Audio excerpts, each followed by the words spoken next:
¿Qué tal? ¿Cómo está? ¿Cómo le va? Bienvenido a este nuevo capítulo de este ciclo que hemos llamado ¿Cómo enfrentar la crisis climática? Este ciclo de conversaciones del Observador con expertos de la Pontificia Universidad Católica de Valparaíso, que es la que presenta este espacio de diálogo tan importante en temas que son fundamentales: la contaminación ambiental, cómo enfrentarla, cómo se está portando el Estado, cómo se está portando también la ciudadanía respecto de estos temas, donde la crisis climática era una situación que veíamos hace tanto tiempo que se venía y finalmente ya estamos en medio de ella y tenemos que hoy día reaccionar, tomar decisiones y cambiar muchas cosas, desde hábitos hasta políticas públicas que pudieran ser perfeccionables o definitivamente reemplazables por otras para poder tener una salud ambiental como corresponde en nuestra región. Hablamos siempre de nuestra región, de nuestro territorio, en este espacio presentado por la Pontificia Universidad Católica de Valparaíso y en las plataformas digitales y también en la edición impresa de El Observador. Así que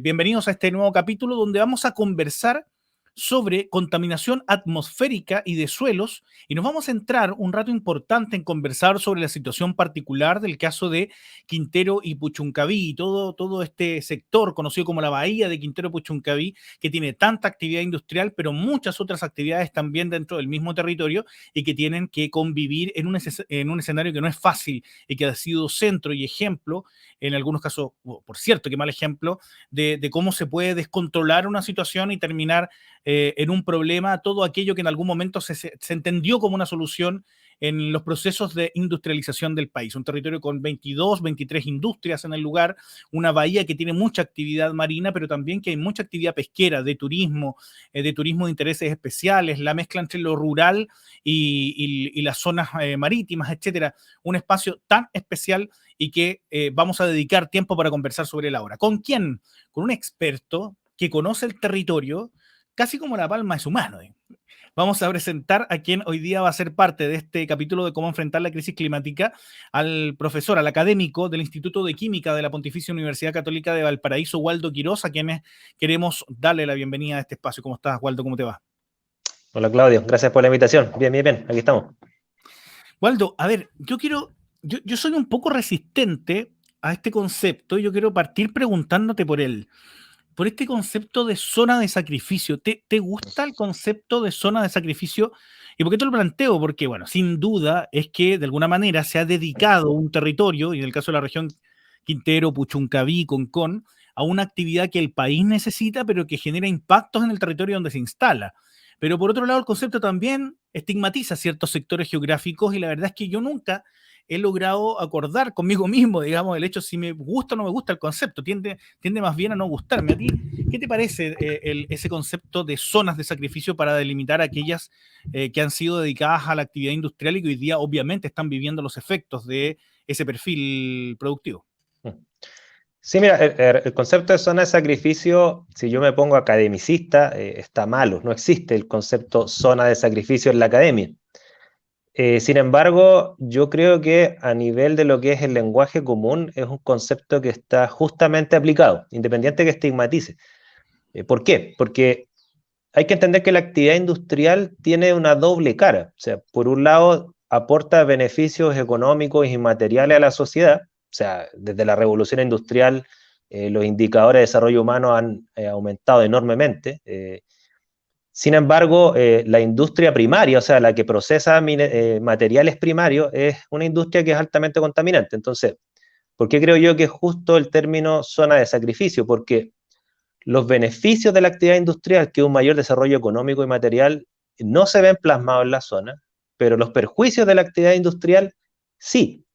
Tú, por ejemplo, podrías compararlo con otras zonas del país que reciben los perjuicios de la actividad industrial, por ejemplo, muchas zonas del norte del país, la segunda región, pero reciben también los beneficios económicos. Si tú te vas, por ejemplo, a los indicadores sociales que tiene todo este eje de Quintero Puchuncaví, los indicadores sociales son malos incluso comparados con nuestra propia región. O sea, si tú te vas a PIB per cápita, delincuencia, resultados educacionales, violencia, en todos estos indicadores, la zona de Puchuncaví-Ventana es inferior incluso al promedio de la región. Si tú comparas, por ejemplo, con Antofagasta, que recibe mucha contaminación, ellos tienen el PIB per cápita más alto de Chile, por ejemplo.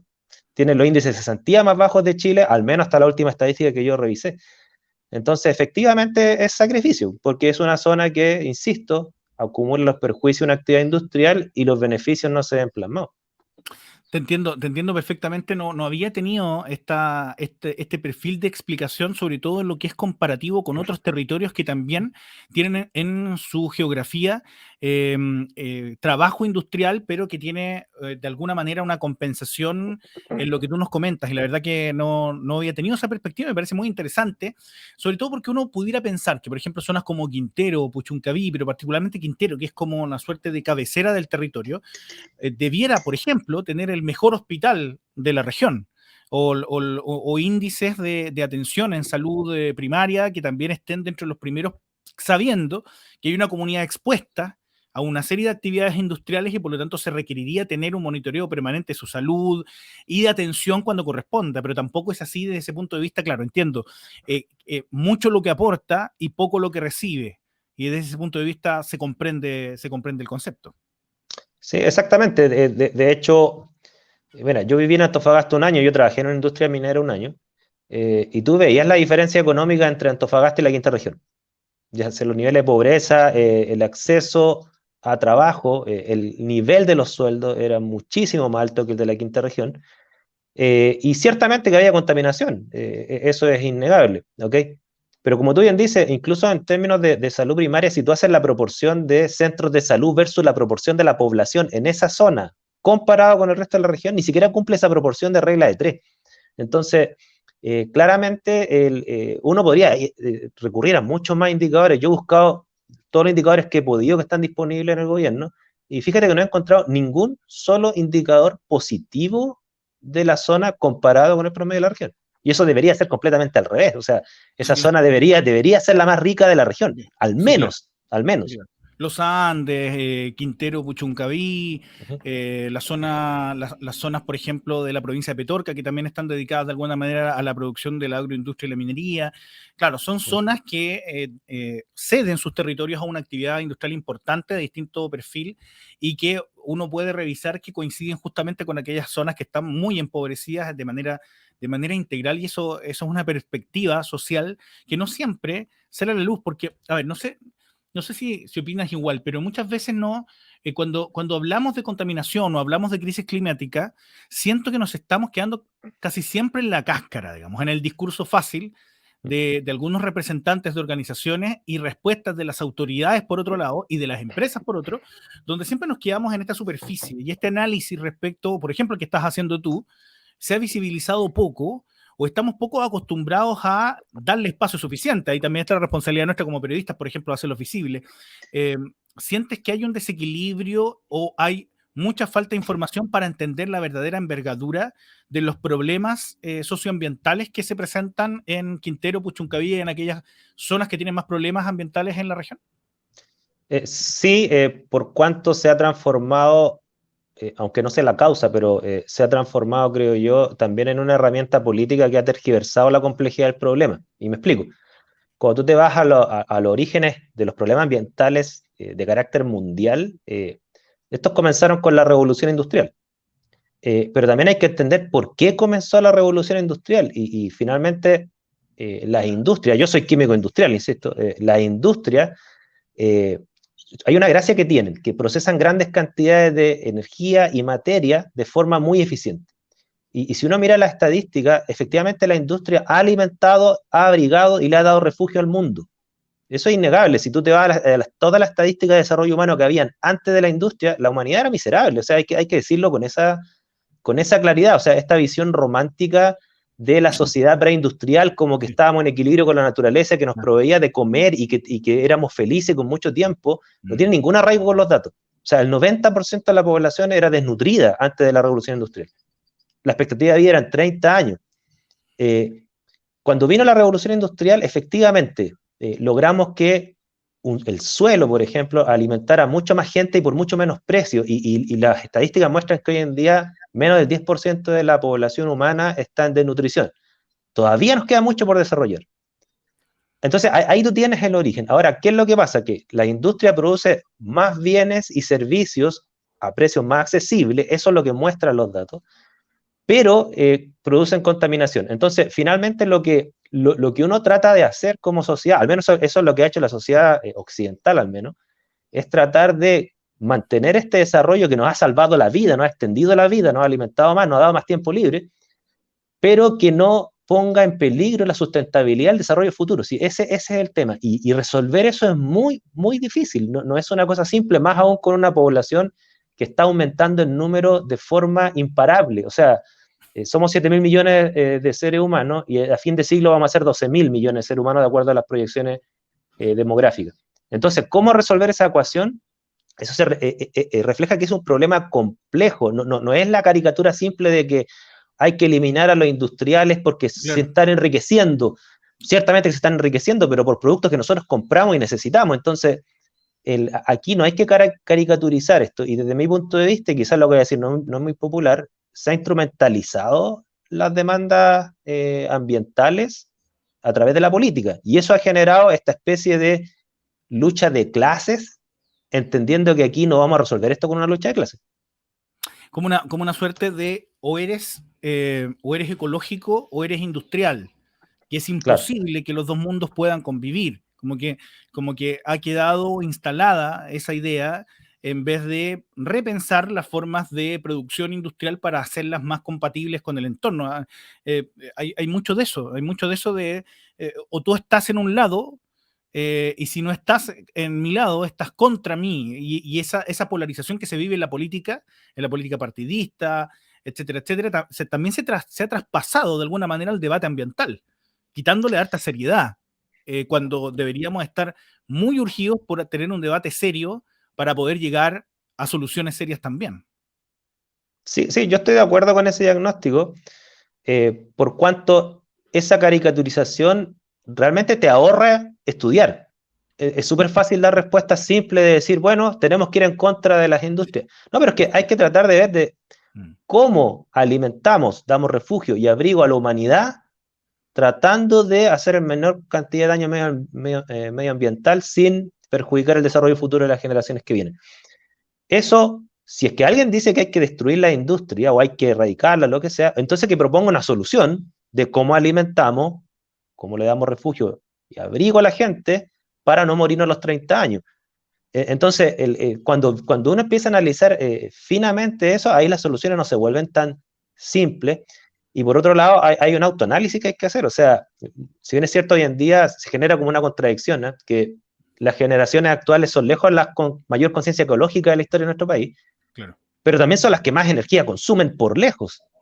Entonces, también hay que entender que nosotros consumimos más energía, que nos da una calidad de vida nunca antes vista, y el asunto es cómo logramos mantener nuestro desarrollo sin todo lo malo que dije. Entonces, eso implica estudio, implica ver gráficos, curvas, analizar la tecnología disponible, hacer proyecciones demográficas, eso implica mucho estudio. Claro, el que no quiere estudiar se conforma con respuestas simples y tiene esta falsa sensación de que lo entiende, de que entiende el problema. Y obviamente Claro. que si yo no entiendo el problema no lo voy a poder solucionar. Es muy difícil. Waldo, tú has centrado parte de tu trabajo, y lo conversamos de alguna manera en otra instancia que teníamos de conversación que no tiene nada que ver con esta, que era una instancia un poquito más académica, sobre la situación efectivamente de la bahía de Quintero Puchuncaví. Es fuente de alguna manera recurrente cuando uno quiere buscar alguna explicación más técnica, más académica a los fenómenos que suceden en ese territorio. Si tú tuvieras que graficar de manera general en qué situación se encuentra actualmente la bahía de Quintero, era un escenario que tuvimos una contingencia delicadísima en el 2018, muy fuerte, con este problema ambiental que todavía sigue en investigación y se trata de buscar quién fue el culpable. Y se han demorado una cantidad de tiempo, aunque ya hay ciertas luces respecto de por dónde viene, pero se requiere una certeza más formal y más profunda. Y un plan de descontaminación que empezó a ejecutarse por parte del Ministerio de Medio Ambiente, que tuvo sus ripios al principio y que ahora se está ejecutando, y un plan de recuperación social y ambiental. Pero con todos estos componentes, con toda esta acumulación de 50 años hacia atrás, con lo sucedido en el 2018, la incorporación de este plan de descontaminación, si tuviera uno que sacarle una foto ambiental a Quintero Puchuncaví, ¿cómo sientes que está hoy día o cómo percibes que está hoy día ese territorio que ha sido tan maltratado? Mira, para explicar esto hay que hacer una especie de analogía, ¿ya? Porque eh, si uno analiza históricamente el incremento de la contaminación de la zona, efectivamente esto llegó a un pic en los años 90, que es donde se empezó a aplicar los primeros grandes planes de descontaminación, controlar las emisiones de dióxido de azufre, de material particulado, etc.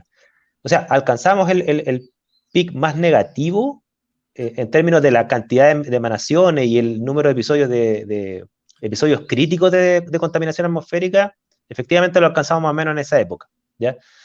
Ahora, pero el daño acumulado que ha tenido esa zona es tan grande que no quiere decir que esta zona está recuperada, quiere decir que esta zona, digamos, está en un estado de latencia, ¿no es cierto?, en donde está altamente contaminada. Todavía se siguen emitiendo contaminantes que generan niveles de contaminación de todo tipo por sobre las recomendaciones de la OMS. O sea, eso también hay que decirlo. O sea, si bien es cierto, estamos cumpliendo las normas y efectivamente las normas se han vuelto cada vez más rigurosas, se han bajado los niveles máximos permitidos en algunos contaminantes. Efectivamente, el tema de la lluvia ácida ha bajado bastante, está casi resuelto, al menos lo que muestran algunos estudios científicos. Todavía hay suelos acidificados cerca del eje industrial, pero esa área cada vez es menor.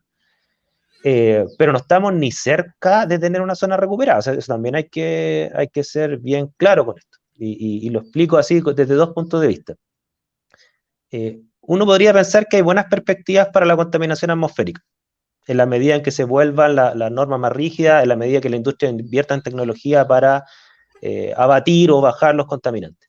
Estamos bastante lejos de la norma de la OMS y, para ser justo, casi ningún país ha resuelto esto de tener emisiones análogas a lo que recomienda la OMS, por ejemplo, para dióxido de azufre, porque tecnológicamente eso todavía no es posible hasta donde yo manejo la información. O sea, eso no es posible ni siquiera para el tráfico vehicular, o sea, hay que ser bien claro con eso. Ya, o sea, si aplicáramos la norma de la OMS de dióxido de azufre, tendríamos que prohibir los autos, o sea, también hay que ser bien claro con eso, ¿ya?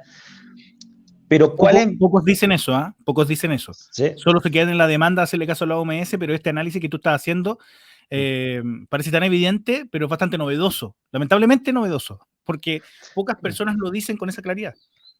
Sí, lo que pasa es que uno tiene que tener una visión realista de esto. O sea, nosotros como humanidad hemos aceptado cierto tipo de contaminación a cambio de los bienes y servicios que nos ofrece. Y el ejemplo más claro son los automóviles. ¿Ok? O sea, hemos aceptado que nos intoxiquen hasta cierto nivel por tener una mayor movilidad y libertad. Porque la receta contraria nadie la quiere. O sea, nadie quiere tener un mundo sin automóviles. Entonces, todas las normas que se han aplicado a los parques automotrices han sido lo más rígida posible, sin llegar al extremo de prohibir los automóviles. Y eso no solamente pasa en Chile, pasa en varias partes del mundo. También es cierto que en la medida que la tecnología va mejorando y se vuelven los sistemas de combustión más eficientes y menos contaminantes, efectivamente las normas se han vuelto más estrictas. El ejemplo más claro es Santiago. O sea, la atmósfera de Santiago en los años 90 era muchísimo peor que la de hoy en día. Y las normas ambientales de contaminación atmosférica son muchísimo más exigentes. O sea, hoy en día están hasta prohibidas las chimeneas a leña, ¿ya? Eso es cierto. Pero eso se va logrando en la medida en que los países se van volviendo más desarrollados, pueden invertir en tecnología y se pueden dar, entre comillas, el lujo de prohibir cosas, ¿ya? Claro. Y el caso de Puchoncaví no es la excepción. Pero respecto al tema de Puchoncaví, el otro punto que yo siempre trato de marcar, a pesar que me acusan de ser muy pesimista, es que la contaminación atmosférica no es la única contaminación que hay en la zona. Aquí hay una contaminación que es la contaminación de suelos y sedimentos, que esa contaminación, a diferencia de la contaminación atmosférica, es una contaminación que se acumula, no se disipa.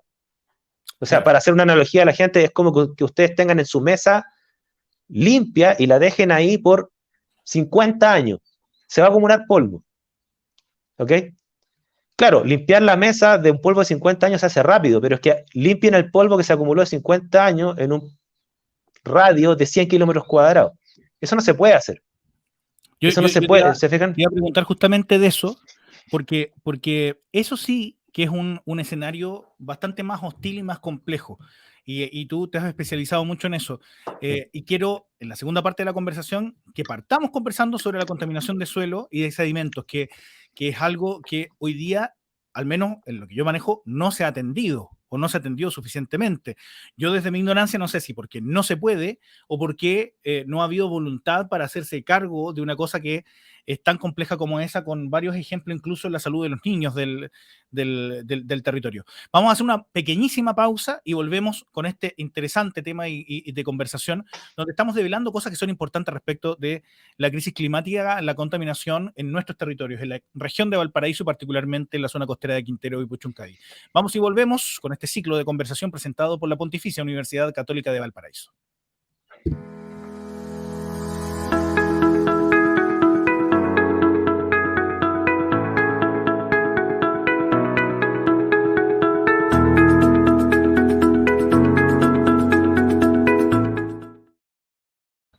Cuando yo les dije que era una breve pausa, usted nunca imaginó que sería tan breve. Bueno, es breve, pues así, ese nivel de breve pausa, porque además la conversación está muy interesante y muy...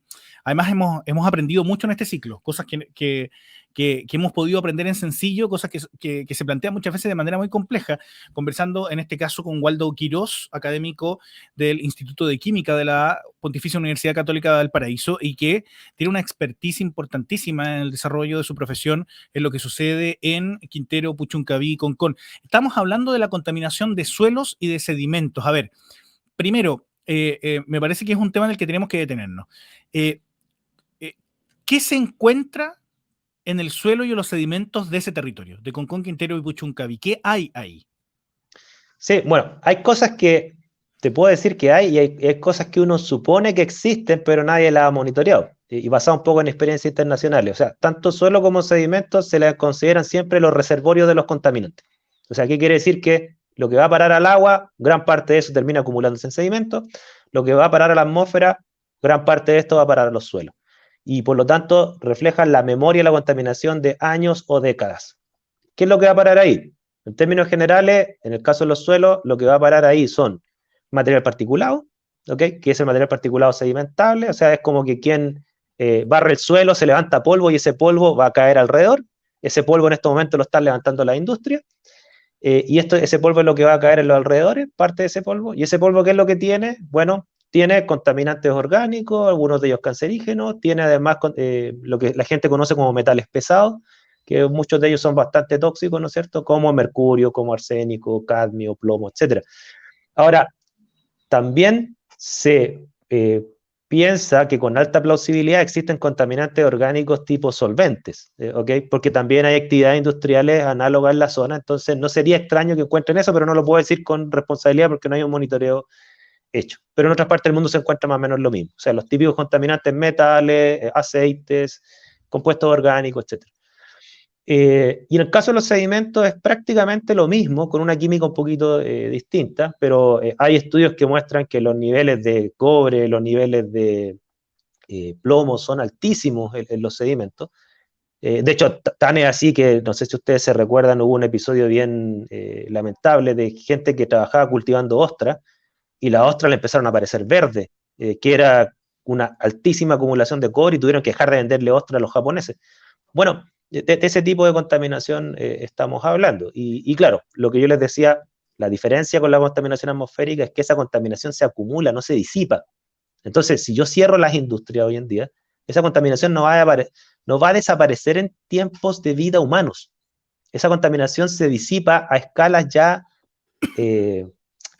quizás geológico demasiado exagerado, porque estamos hablando ya de millones de años, pero estamos hablando que se va a disipar en varias generaciones.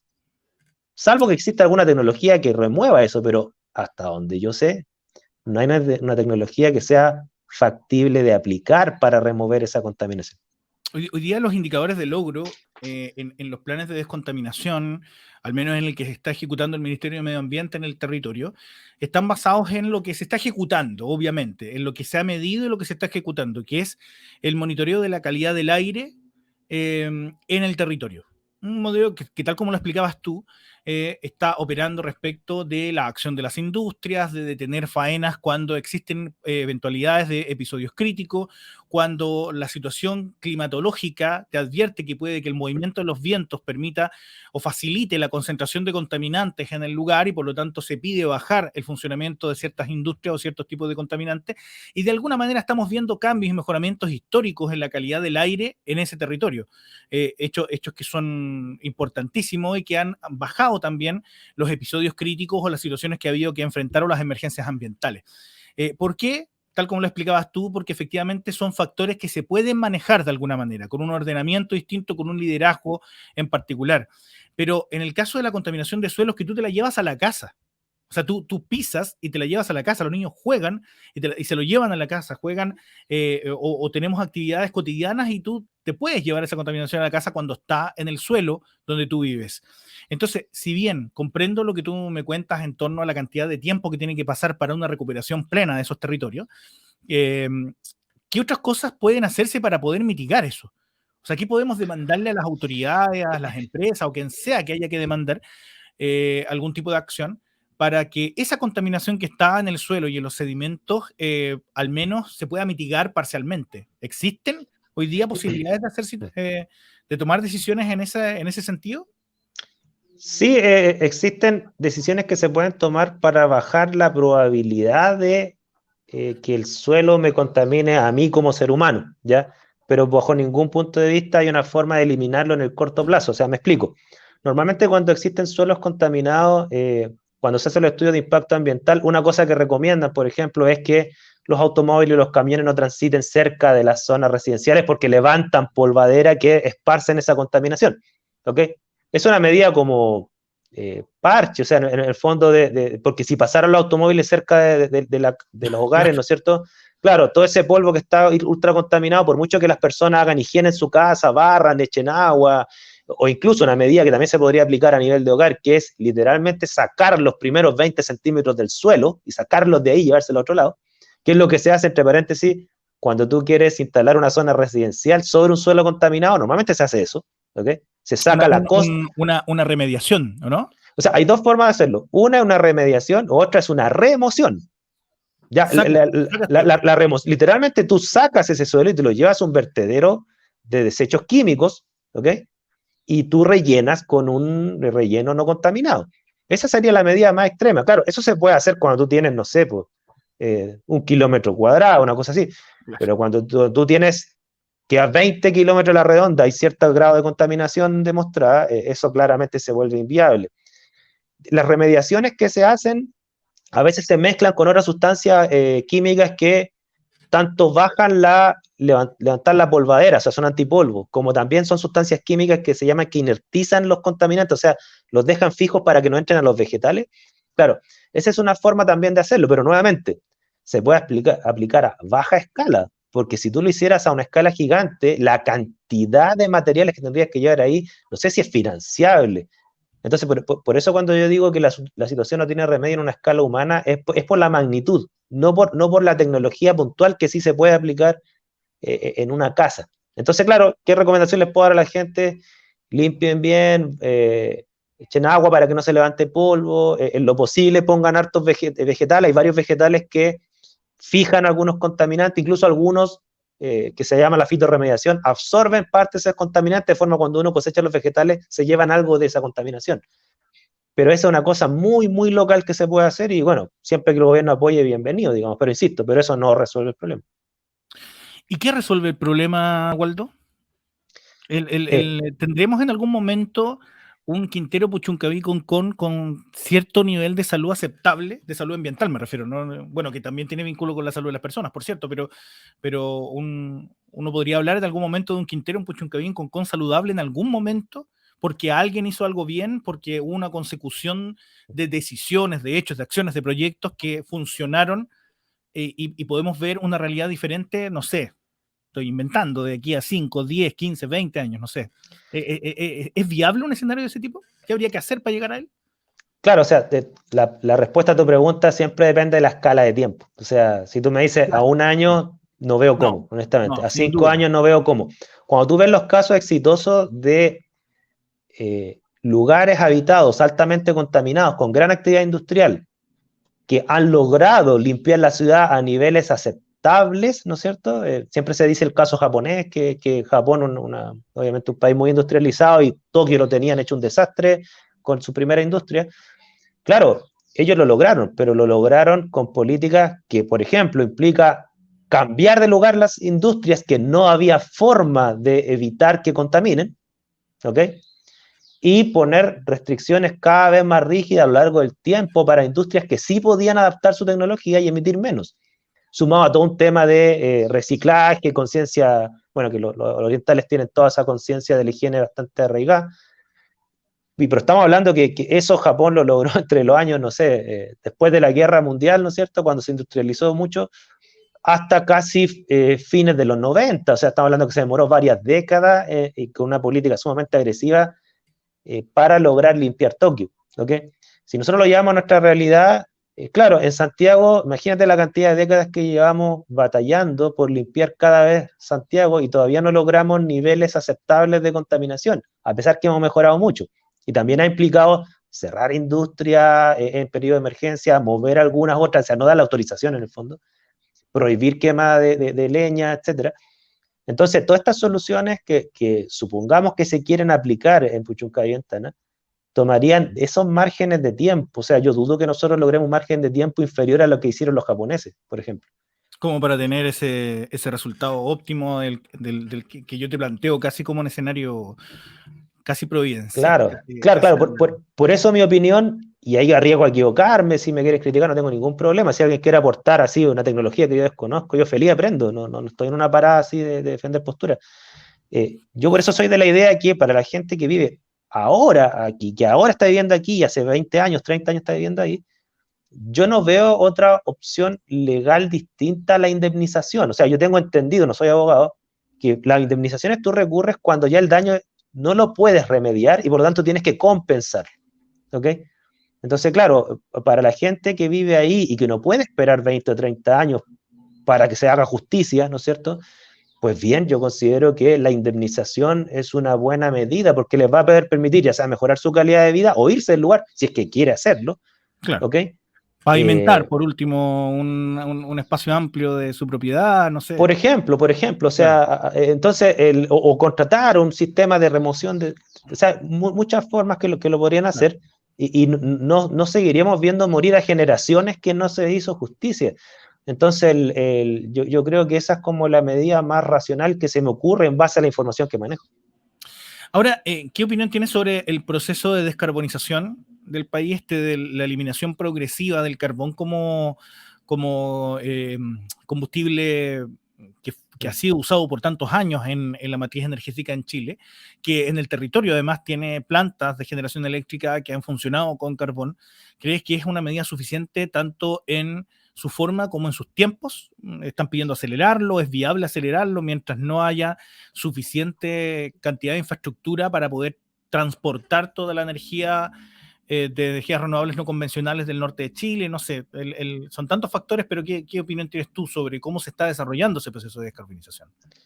Mira, tanto por el cambio climático como por la contaminación atmosférica más inmediata, que es una buena noticia. O sea, está archi reconocido que dentro de todas las formas de generación de energía, la generación de energía eléctrica por quema de carbón, o sea, termoeléctricas basadas en carbón, son lejos las más contaminantes. Y cuando tú te vas a las estadísticas mundiales, Chile, incluso en el contexto sudamericano, tiene el porcentaje de energía eléctrica generada por carbón más alto de Latinoamérica, siendo que se le reconoce que la quema de carbón normalmente está asociado a países que son más pobres, porque es una forma más barata de producir energía. Entonces Chile está hasta retrasado respecto a la realidad latinoamericana. Si Chile tiene el PIB per cápita más alto de Latinoamérica, debería tener también las fuentes de energía más limpias de Latinoamérica. Yo sé que vamos para allá, yo sé que han habido buenas medidas y que se ha gatillado enormemente la energía renovable no convencional, particularmente la energía solar fotovoltaica. Pero me refiero a que lo que se ha hecho hasta ahora, ¿no es cierto?, es deficiente. Y claro, yo como ciudadano me gustaría que los plazos fuesen antes, o sea, que realmente no tengamos termoeléctrica de aquí a 10 años. Yo no sé si eso es técnicamente factible, porque este ya es un campo de la ingeniería, ¿no es cierto? porque más que mal también nosotros tenemos un sistema interconectado central que es bien especial, no podemos tener, digamos, fuentes de energía que funcionen solo de día, tiene que haber un sistema de respaldo. Yo sé que es todo un tema que es bien complejo, tanto legal como técnicamente. Pero insisto, desde el punto de vista ambiental es una excelente noticia. Ahora, el asunto es por qué la vamos a reemplazar. Claro, sí. Chile yo creo que tiene una disyuntiva y una oportunidad. La disyuntiva, que es una disyuntiva a nivel mundial, que cuando tú te vas a cuáles son las formas de generar energía que tienen cobertura de gran escala, ahí no está la energía renovable no convencionales aún, ¿no es cierto? ¿Qué es lo que tenemos? Tenemos hidroeléctricas, tenemos termoeléctricas y tenemos energía nuclear, ¿ok? Entonces, con la tecnología actual tenemos tres opciones. Estoy súper claro que en el futuro muy próximo va a sumarse la energía solar fotovoltaica, pero si en este momento habría que tomar una decisión, no podemos poner hidroeléctrica en el norte, no tenemos tanta agua. Y desde mi punto de vista existe un miedo irracional a la energía nuclear. ¿Ya? Yo ahí tengo una gran diferencia con los grupos ambientalistas. Cuando tú te vas a las estadísticas de la energía nuclear, respecto al tipo de contaminantes que genera, las muertes que se le asocian a la energía nuclear, tiene una ventaja gigantesca, gigantesca. Claro, nosotros somos un país sísmico, nada que decir, Japón también es un país sísmico, tiene sus plantas nucleares, ocurrió en Fukushima, pero el caso de Fukushima, bueno, ahí hay que hablar con los ingenieros del caso, pero yo he escuchado varios testimonios que se debe a no a un problema del terremoto en sí, sino que fueron a falencias técnicas de la planta.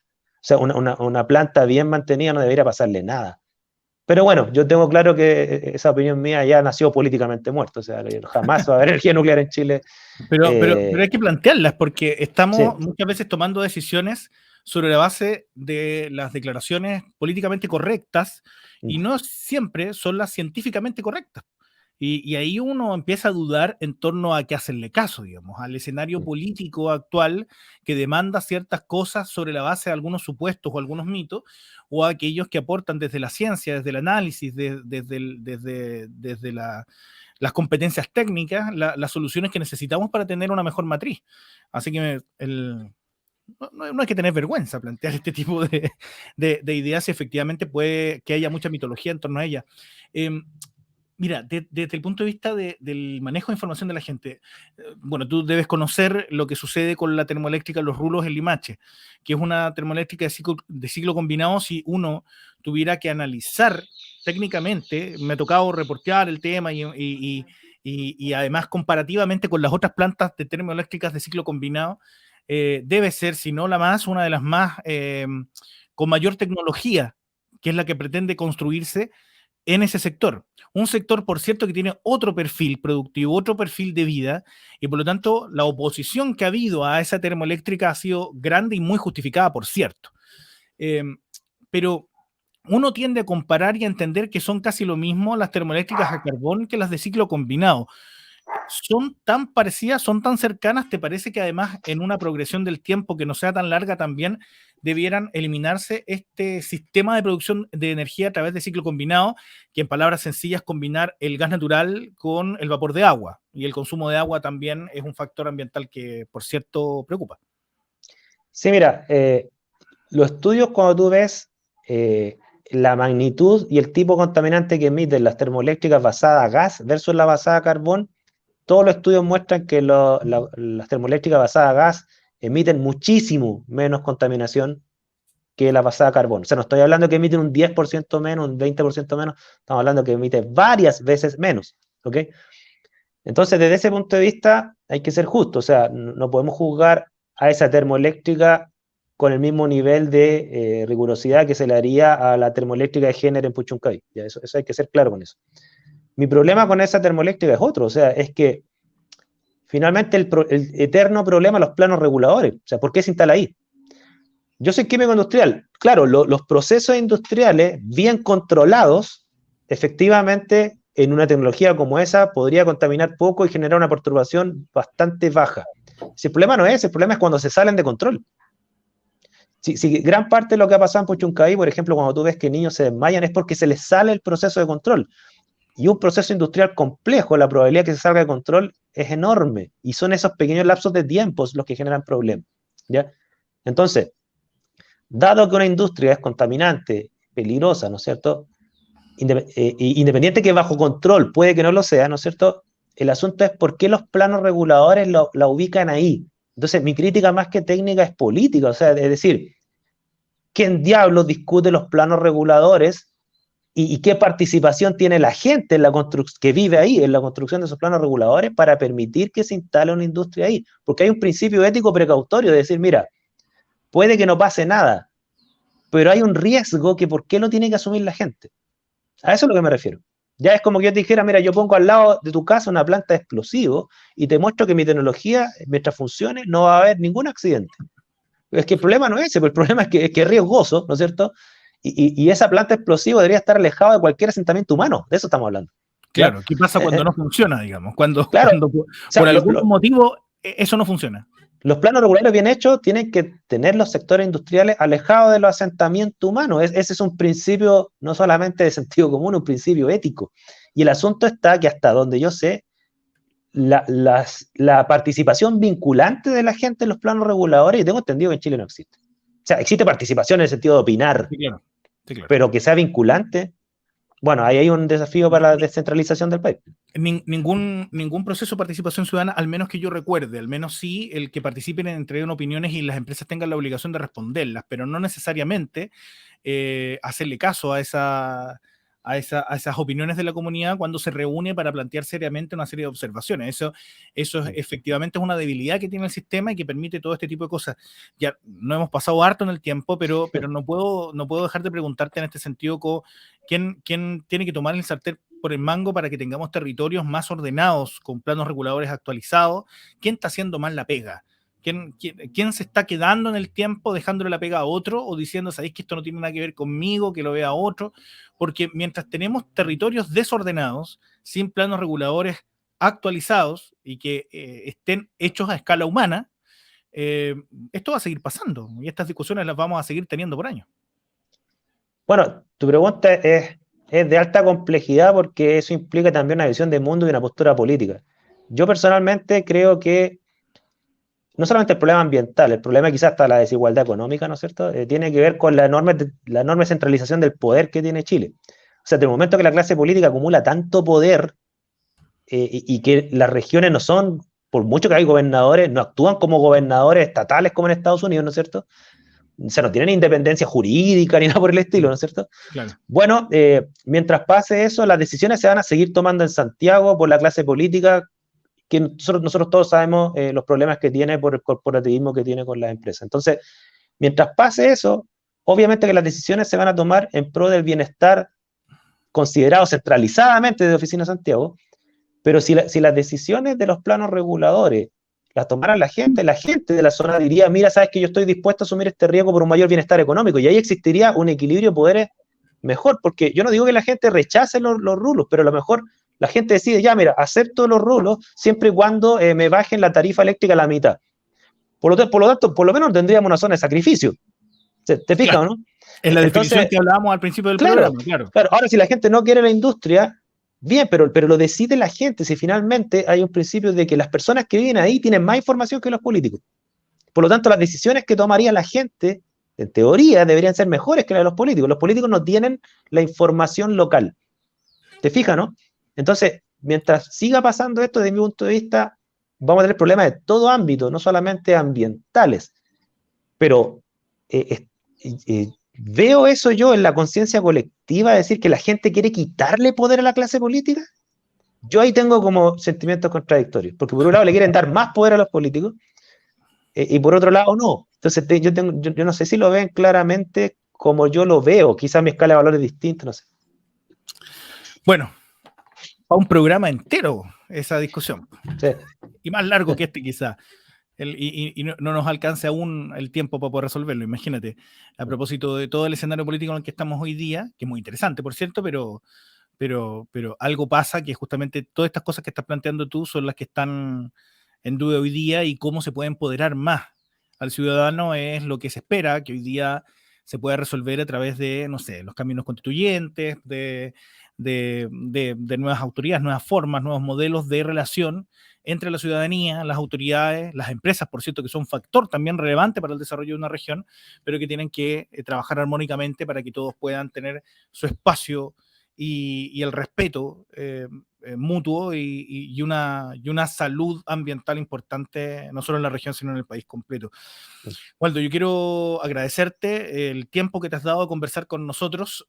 Nos pasamos harto respecto al plan, pero yo creo que estas conversaciones son muy necesarias porque aprendemos mucho, rompemos mitos también, pero también aportamos argumentos para quienes hoy día necesitan argumentos para defender las posturas que tienen, y desde la academia, desde lo técnico y no desde lo político o teñido de algún otro tipo de interés, desde un análisis bastante profundo y con datos en la mano. Así que quiero agradecerte mucho, Waldo Quirós, del Instituto de Química de la Pontificia Universidad Católica de Valparaíso, la posibilidad de conversar con nosotros hoy día. Gracias, Claudio, un gusto, que estés bien. Gusto para mí también. Bueno, de esta forma llegamos al final de este capítulo, de este ciclo de conversaciones que ha sido tan rico en contenido.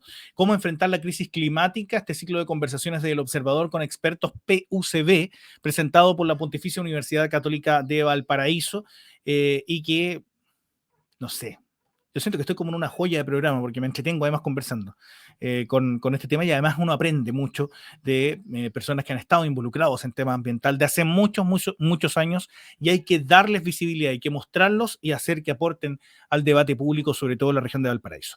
Les agradecemos su sintonía, comparta esta publicación. Muchas gracias siempre por estar conectado con las plataformas digitales del Observador.